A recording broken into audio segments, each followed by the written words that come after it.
New polling finds 70% of New Yorkers do not support New York Governor Andrew Cuomo. This polling comes as the governor's own attorney is attacking New York Attorney General Letitia James's report, which found the governor sexually harassed multiple women. Take a look. No one is saying that all 11 of these women are lying, and nobody's ever said that. Can you be clear on who you say is lying and who's not then? Can you be clear on that? I will be quite clear. Cuomo could face misdemeanor charges if investigators substantiate a criminal complaint accusing the governor of groping an aide last year. That's according to the Albany sheriff. The AG, Letitia James, issuing this own statement on Twitter saying, "We will fully cooperate with the Albany sheriff and turn over all evidence related to this complainant. Similarly, we will cooperate with all law enforcement agencies as appropriate." Joining us to discuss, Michael Henry, a commercial litigation attorney who's challenging Letitia James for the AG spot. Michael, thank you for joining us today. We appreciate you taking the time.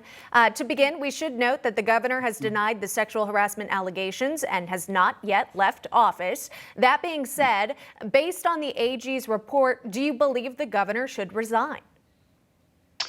Yes, I believe the governor should resign, and it's not just based on this AG's report. This AG's report contains extremely disgusting and repugnant behavior. But on top of that, you also have the fact he's being investigated for his $5 million book deal, the mishandling of the construction of the Mario Cuomo Bridge, and then most importantly, to many people in this state, the COVID nursing home crisis. And as he's moving forward with literally no political allies, and then also the fact that this impeachment proceeding is going to move expeditiously, I think he's basically handcuffed himself as far as his ability to lead the state. Yeah. You mentioned multiple scandals surrounding the governor, and we've followed all of those right here on Newsmax. Again, focusing on the sexual harassment scandal here, one of his accusers speaking out. Here's what Brittany Camiso had to say about the governor's actions. Take a look at this. And I could tell immediately when he hugged me, it was in probably the most sexually aggressive manner than any of the other hugs. It was then that I said, Governor, you're going to get us in trouble.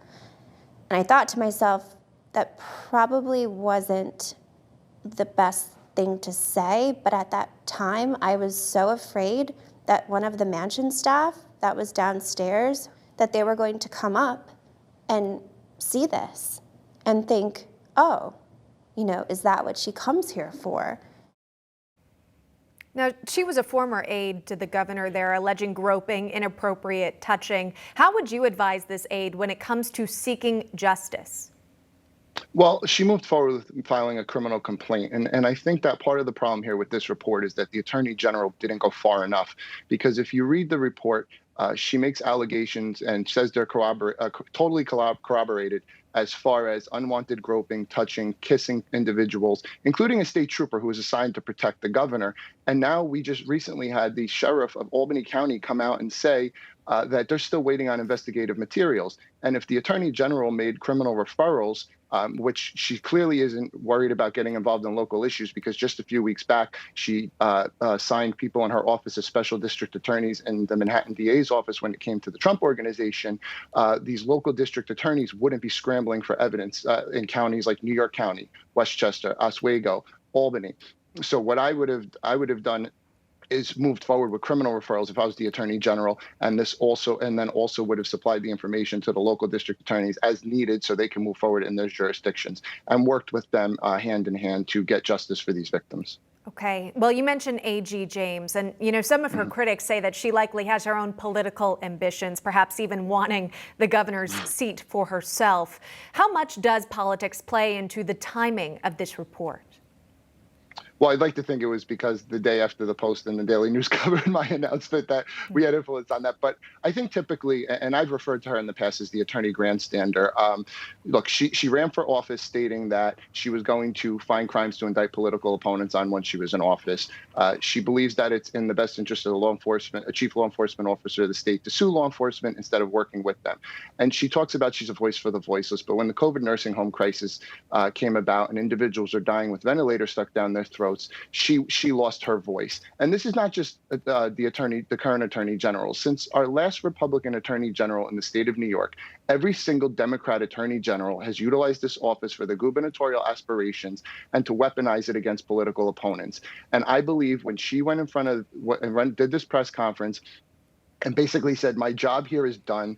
It showed that she was basically positioning herself to get the governor to resign, in contrast to moving forward with getting justice for these victims who she repeatedly called brave.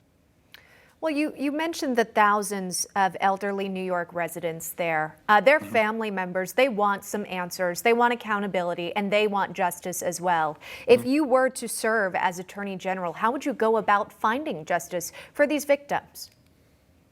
Well, the first thing I would do is move forward with a criminal. I would move forward with a criminal investigation. What we've seen take place in this state is disgusting, and quite frankly, part of the if COVID didn't happen, I wouldn't even be exploring this run. And I've been to multiple counties throughout this state, in different parts of the state, and in almost every single county, I've had someone come up to me and say, my mother, my father, my grandfather, my uncle, some old senior citizen relative and their family died in a nursing home.